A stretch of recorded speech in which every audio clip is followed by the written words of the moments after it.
Salam alaikum. مرحبا بكم في la deuxième partie ديال l'enregistrement des opérations courantes, la facturation. اليوم إن شاء الله غادي نطرقوا les éléments majorant la facture. Le premier élément majorant la facture, on trouve la TVA, la taxe sur la valeur ajoutée. La TVA est un impôt inclus dans les prix de vente de biens ou de services et payé par les consommateurs. Un impôt, c'est-à-dire que c'est l'État اللي دايره الدولة اللي تتخذو في التالي. القانون اللي تينظم لنا TVA وتيعطي كاع لي ديتاي عليها تيتسمى CGI.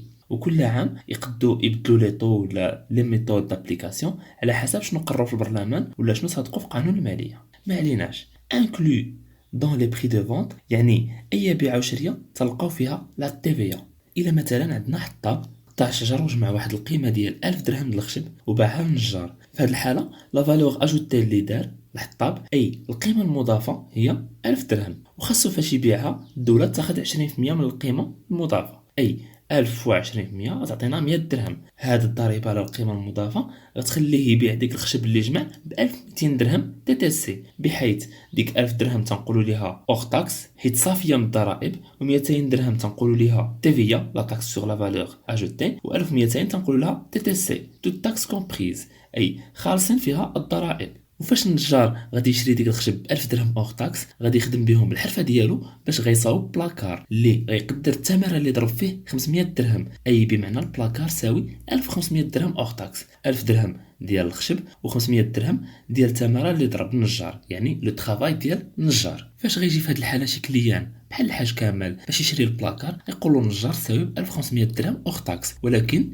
تيفيا 20%، دونك 300 درهم اللي غتخلص زايده، بمعنى غتخلص 1800 درهم تي تي سي. اما بالنسبه للبيي باغ لو كونسوماتور يعني ديك السيد اللي غيستهلك لو برودوي ولا لو سيرفيس هو اللي غيتحمل ديك لا تيفيا، يعني غيخلصها من جيبو. بالنسبه للحاله ديالنا الحاج كمال هو اللي غيخلص ديك التيفيا، ولكن هنا غيبدا التعنكيش حيت بزاف غيقولوا لي ولكن راه النجار حتى هو شرا وخلص التيفيا. ايوا غنقول لكم تبعوا مزيان باش تفهموا. هنا خصنا ريزونيو اون تيرم دو فالور اجوتي، يعني بالقيمه المضافه. اجي نعاودوا من الاول باش نفهموا مزيان شنو وقع. بالنسبه للحطاب القيمه المضافه اللي دار هي 1000 درهم، حيت في الاول ما كان عندنا والو، وهو مشى قطع الخشب وخلق لينا واحد القيمه ديال 1000 درهم د الخشب، ومن بعد ما باعها للنجار اللي خلق بدورو واحد القيمه المضافه ديال 500 درهم، بمعنى شد 1000 درهم ديال الخشب انبوت ودار عليها واحد التعديلات باش ولات بلاكار ساوي ب 1500 درهم اوتبوت. وفي التالي الحاج كمال شرا ديك البلاكار، يعني غتقول لي خاص الحاج كمال هو اللي يمشي لدار الضريبه ويخلص الضريبه على القيمه المضافه اللي في هذه الحاله ساويه 20%،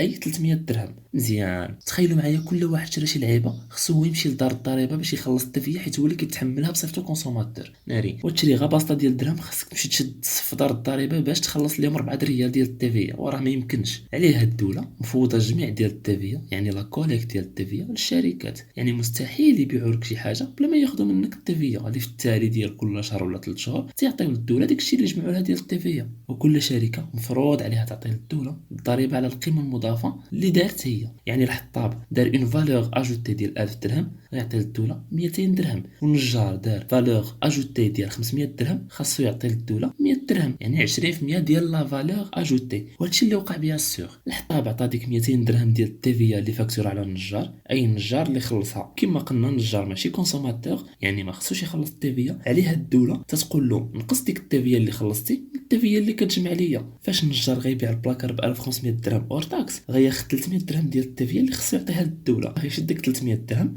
وغينقص منها 200 درهم، وديك 100 درهم اللي شاط هي اللي غيعطيها للدوله. وإلا لاحظنا لا فالور اجوتي اللي دار هي 500 درهم والتيفيا ديالها هي 100 درهم. هكذا كل شركه غتجمع للدوله التيفيا ديال لا فالور اجوتي القيمه المضافه اللي دارت هي، والمجموع ديال لي فالور اجوتي اي القيمه المضافه ديال البلاكار التيفيا ديالها غيخلصها لو كونسوماتور فينال اللي في الحاله ديالنا هو الحاج كمال. كخلاصه سي كمال خلص 300 درهم ديال التيفيا اللي داتها الدوله، بحيث النجار عطى الدوله 100 درهم والحطاب عطى الدوله 200 درهم، ما مجموعه 300 درهم. وبهذه الطريقه الدوله توصلوها للتيفيا اللي تنخلصوا في اي حاجه شرينا. اما بالنسبه لا comptabilisation ديال لا TVA chez le client كاين دو cas de figure. يا اما l'achat il consiste en achat d'immobilisation. في هذه الحاله كان débiter les mobilisations avec le net commercial et on débite état TVA récupérable sur immobilisation le montant de la TVA, ou bien sûr on crédite le fournisseur ou la banque il a خلصنا par chèque par le net à payer. Ou bien s'il s'agit d'un achat de marchandises يعني une charge, on débite achat de marchandises avec le net commercial et on débite état TVA récupérable sur charge avec le montant de la TVA, et bien sûr on crédite le fournisseur ou bien la banque s'il s'agit d'un paiement par chèque avec le net à payer. أما بالنسبة à la comptabilisation de la TVA chez le fournisseur, on débite le compte de client ou bien la banque s'il s'agit d'un paiement par chèque avec le net à payer, et on crédite la vente de marchandises avec le net commercial et on crédite l'état TVA facturé avec le montant de la TVA. أما بالنسبة à la déclaration de la TVA كما قلنا قبيلة، فالشركة كتجمع لا TVA ديال داكشي اللي باعت وكتنقص منهم لا TVA ديال داكشي اللي شرات، وديك الخارج كتعطيه للدولة. Ça se fait de la manière suivante. Durant la période اللي كنحسبوا فيها هاد لا ديكلاراسيون اللي تقدر تكون 1 موا ولا 3 موا، الشركة كتحسب كاع لا TVA فاكتوري ديالها وكتنقص منهم لا TVA récupérable اللي فيهم TVA récupérable sur immobilisation ou sur charge، وكتشوف داكشي اللي خرج لها واش بوزيتيف ولا نيجاتيف. الا كان بوزيتيف يعني خصها تعطي للدولة داكشي اللي خرج وكنسميوه لا TVA دو. الا كان نيجاتيف يعني انه الشركة مازال كتسال الدولة، يعني خصها ترجع مع الدولة اكثر من اللي خصها تعطي للدولة. في هذه الحالة كنهضروا على لو كريدي دو لا TVA. غير هو الدولة ما كتعطيكش الفلوس، كتقول لك خليك كتسال ونقصها في لا بيريود الجايه، يعني الشهر الجاي الا كنا كنخدموا كل شهر، ولا 3 شهور الجايه الا كنا كنخدموا باغ 3 موا.